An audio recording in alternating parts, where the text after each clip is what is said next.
Hi, this is my update from my last video last week on what's been happening in Baltimore, America, where the MV Dali tragically hit the Francis Scott Key Bridge back in March.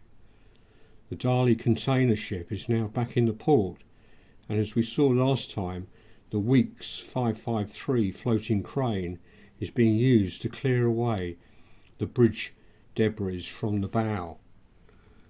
This is what it was like last week, and this is what it's like this week. We're going to now join Captain Andy with his drone footage from the ship this week.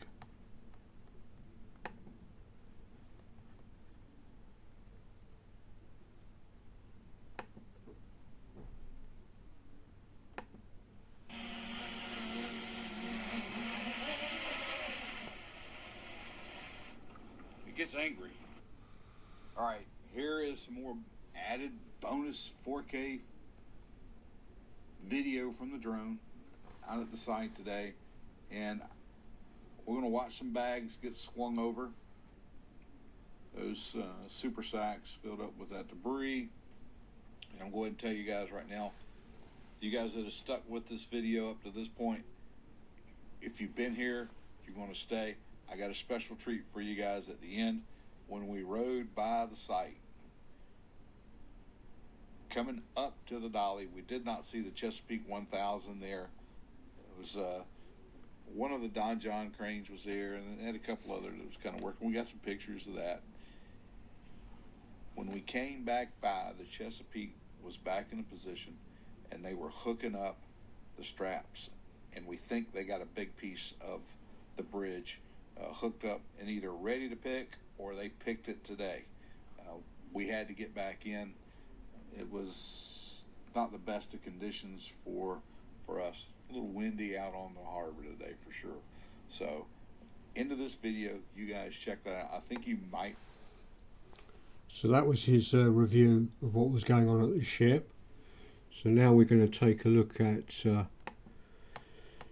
the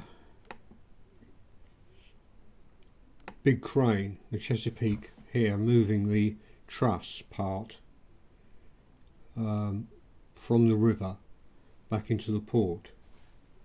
And we're going to take a look at that crane and what Captain Andy can tell us about it.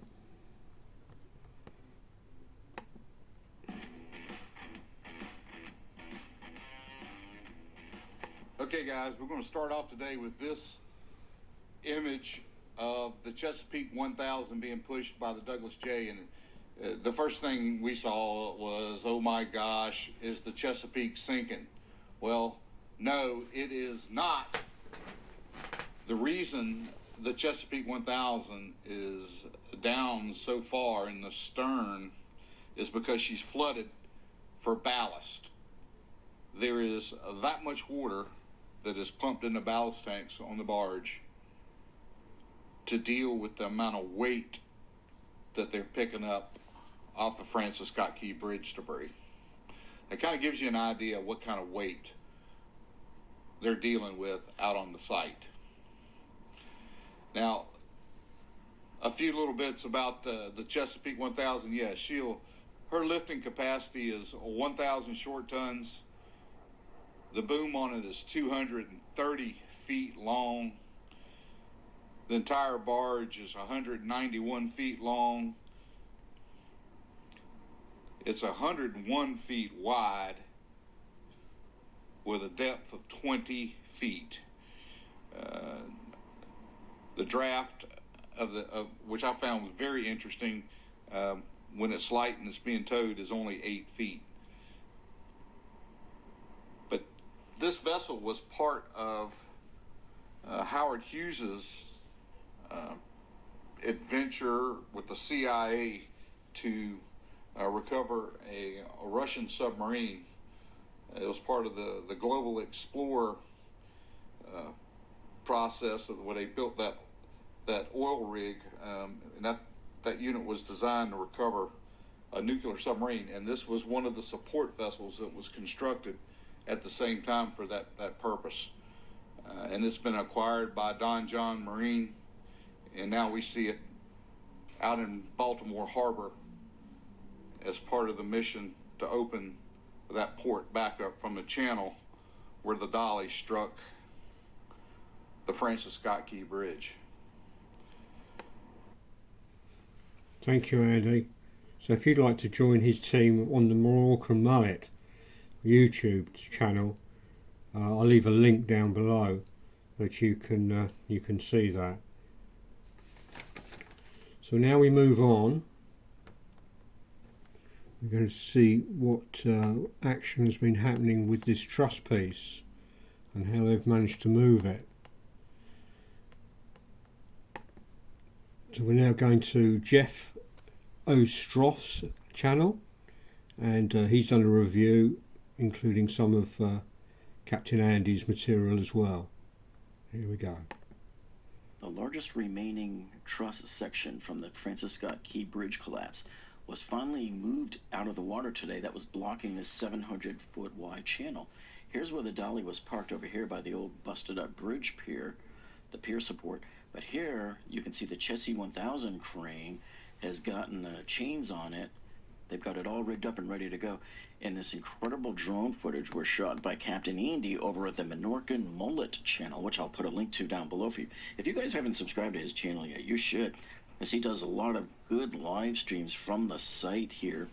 And they lifted the ban on drones over the last few days, and so Captain Andy has been able to get right in there with his boat, and he's been sending up his drone, or as we call it, the Minorcan Mullet Air Force, and he's getting us these nice close-up shots of everything that's going on from like the best vantage point in the house. And of course you can see right here the crane operator sits right on top of that tower right there. He probably has the best seat in the house. We have the second best seat. This thing sat like this for like 3 days. They were trying really hard to pull it up out of the water. The bottom of it was stuck. It was embedded in the sand. And so they finally got it up and going, and let's take a look at what they had to do to get it up and out. So as you recall, looking at this photograph, and remember the Dali was sitting right here up against this bridge pier support, and then here's the other one, the mirror image of it right here. Once they removed the Dali, and she's gone, and she's back over here now over at the Secret terminal, you can now see that last huge chunk of the Francis Scott Key Bridge is still sitting there in the water. And so what they have done today is they lifted this piece up and out, and it is now gone. And I believe that concludes all of the major big pieces of bridge truss that were clogging the channel here. And if you recall, even just a couple of weeks ago, they had pieces going all the way across here as well, and they've gotten all of those bridge truss pieces out of there. So the only thing that's really remaining now is over here in this section.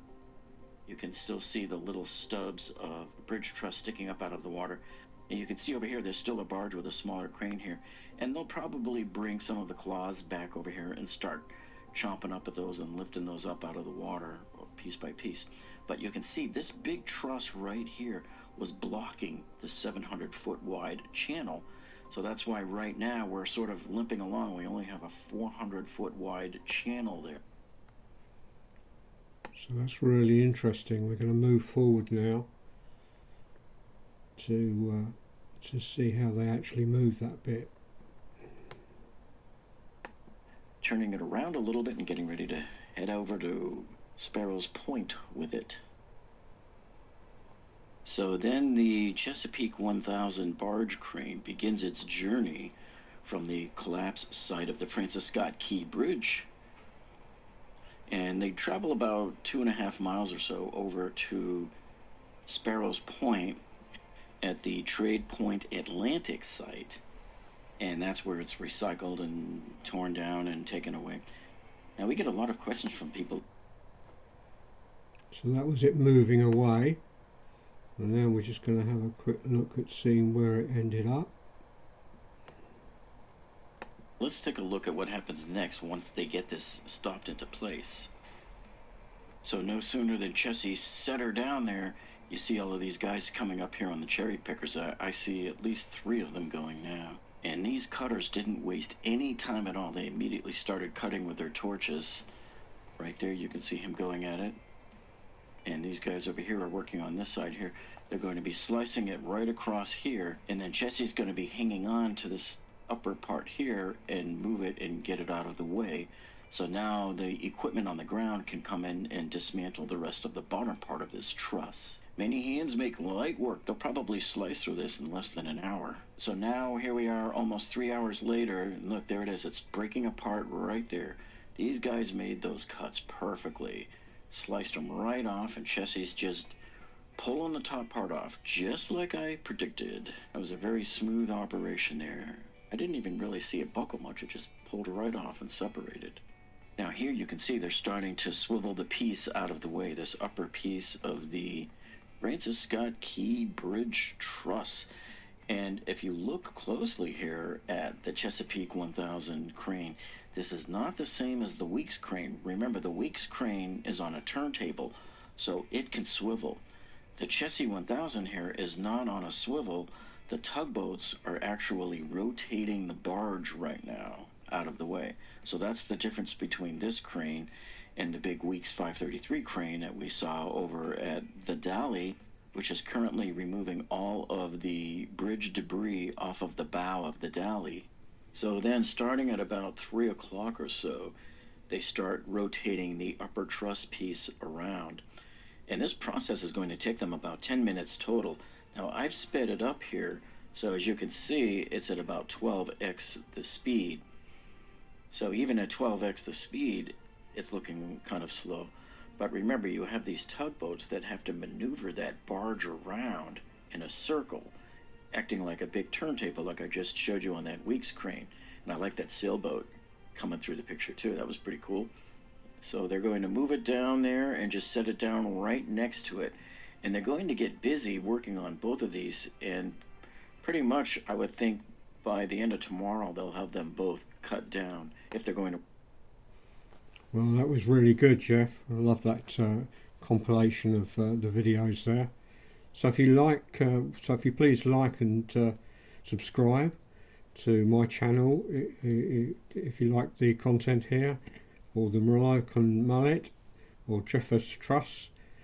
See more content from Baltimore, USA. I'll put the links below for you to better do that. Thank you.